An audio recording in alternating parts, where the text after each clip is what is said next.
Remember that scene from The Color Purple where Sophia is beaten by the police for standing up for herself after she offended a white woman and the police were called to intervene?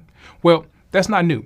Having an uncooperative attitude, speaking up for yourself, or failing to give deference to a white person has always been a justification for police abuse against black women. What happened to Sophia has happened to countless black women because the police have often been used to intervene on behalf of white citizens who've had a problem with a black woman. In 1947, a black woman named Billie Moten Hines was beaten by the police when she refused to accept a summons. Another black woman during that time, Mrs. Lena Thomas, got into an argument with a grocery store employee and the police were called and beat her. For black women, suffering abuse at the hands of law enforcement goes back to the shores of Africa. The earliest policing in this country started with Europeans taking black bodies, especially black women, from the shores of Africa and bringing them to America for forced labor. Black women were not only used for labor, but were also used for creating more enslaved black people. So they were valuable to the institution of slavery. One historian, Gerda Lerner, said that black women actually had it harder under slavery because black women faced multiple forms of brutality and exploitation. After slavery ended, things didn't get any better for black women because after slavery came convict leasing. Black people being arrested for petty crimes and sold back into slavery. But for black women, they reserved a special form of injustice. There was actually a law passed in Mississippi during this time that made it a crime to be a black woman. You heard that correctly.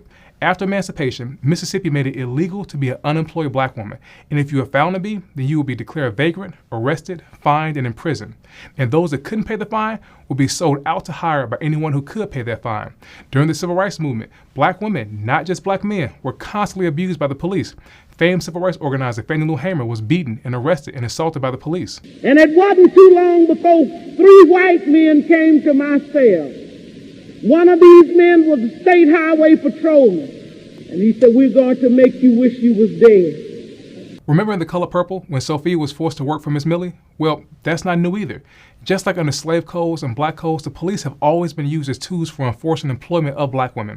In 1946, a black woman named Margaret DeGraffenreid, Reed, a mother of 4 children, joined other workers striking against a North Carolina tobacco company for a wage of 65 cents an hour. The police beat her, and she was arrested and sentenced to work on the road gang. The same reasons to justify abuse against black women 150 years ago are still being used today. Black women are uncooperative, have bad attitudes, and are violent. It's the same excuses being reused over and over again to justify abuse against black women. And police abuse against black women does not discriminate. It doesn't matter if you're young, if you're old, disabled, pregnant. Black women are constantly mistreated by law enforcement.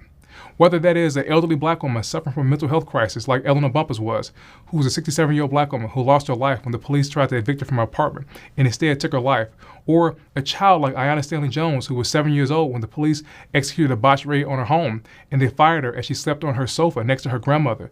Black women suffer no matter the circumstance. I could go on and on with stories and atrocities that black women have faced at the hands of an unjust system that not only abuses them, but also erases their stories. Black women matter. What happens to them matters, and we must continue telling their stories.